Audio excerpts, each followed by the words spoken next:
अक्सर कई लोगों को यह प्रश्न परेशान करता है कि जब अंगद भी समुद्र को लांघ सकते थे तो क्यों हनुमान जी सबसे पहले लंका गए। आज इसी प्रश्न का उत्तर हम इस वीडियो में आप सभी को बताएंगे। अंगद जी बाली के पुत्र थे, इसलिए बुद्धि और बल में अंगद बिल्कुल बाली के समान ही थे। इसलिए अंगद को समुद्र पार करने में कोई दिक्कत नहीं आने वाली थी। अंगद समुद्र को खेल खेल में ही लांघ जाते, लेकिन उन्होंने कुछ संशय को प्रकट किया।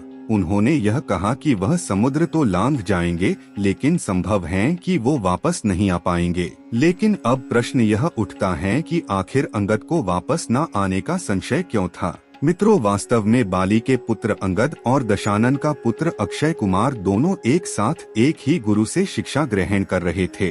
अंगद जन्म से ही बहुत ही बलशाली था और बलशाली होने की वजह से अंगद का स्वभाव शरारती हो गया था। इसलिए शरारती स्वभाव होने की वजह से अंगद अक्सर रावण के पुत्र अक्षय कुमार को थप्पड़ मार दिया करते थे।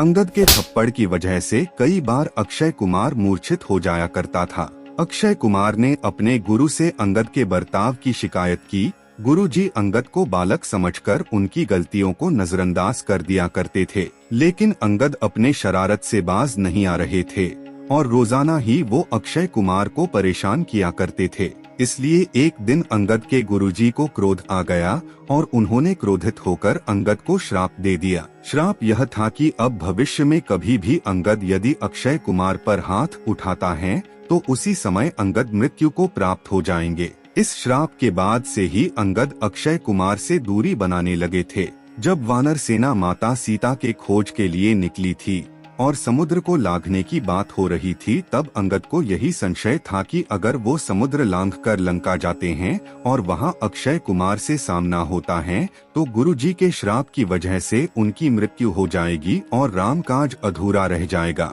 क्योंकि वह वापस लौट नहीं पाएंगे। इसीलिए माता सीता की खोज के लिए हनुमान जी को प्रोत्साहित किया गया और हनुमान जी समुद्र लांघकर लंका गए। जब रावण को पता चला कि लंका में कोई वानर आया है और वह हर तरफ उत्पात मचा रहा है, लंका को तहस-नहस कर रहा है, तो रावण को लगा कि यह अंगद ही हैं, क्योंकि रावण की नजर में केवल दो ही वानर शक्तिशाली थे, एक तो बाली और दूसरा बाली का पुत्र अंगद। रावण को पता चल गया था कि राम ने बाली को मार दिया है, इसलिए रावण को पूरा विश्वास था कि लंका में उत्पात मचाने वाला वानर अंगद ही हैं। रावण को अंगद के श्राप के बारे में पता था, इसलिए रावण ने हनुमान जी को रोकने के लिए अक्षय कुमार को भेजा था। रावण को लगा कि श्राप की वजह से अंगद मृत्यु को प्राप्त हो जाएगा, लेकिन जल्दी ही उसका भ्रम टूट गया जब उसे पता चला कि हनुमान जी ने अक्षय कुमार को मार दिया है। रावण तुरंत समझ गया कि यह कोई दूसरा वानर है और यह भी कम शक्तिशाली नहीं है। इसलिए उसने लंका के सबसे शक्तिशाली योद्धा मेघनाथ को हनुमान जी को पकड़ने के लिए भेजा, क्योंकि रावण जानना चाहता था कि आखिर बाली और अंगद के अलावा इस धरती में कौन इतना शक्तिशाली वानर मौजूद है। हनुमान जी ज्ञानी है, उन्हें पता था कि अगर अक्षय कुमार जीवित रहेगा तो अंगद का लंका में प्रवेश संभव नहीं हो पाएगा।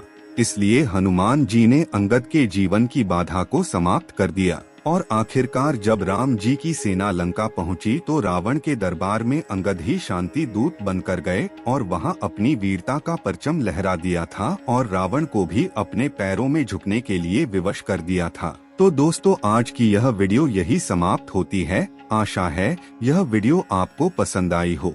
वीडियो को लाइक करे, शेयर करे और द ज्ञान राइड को सब्सक्राइब करे।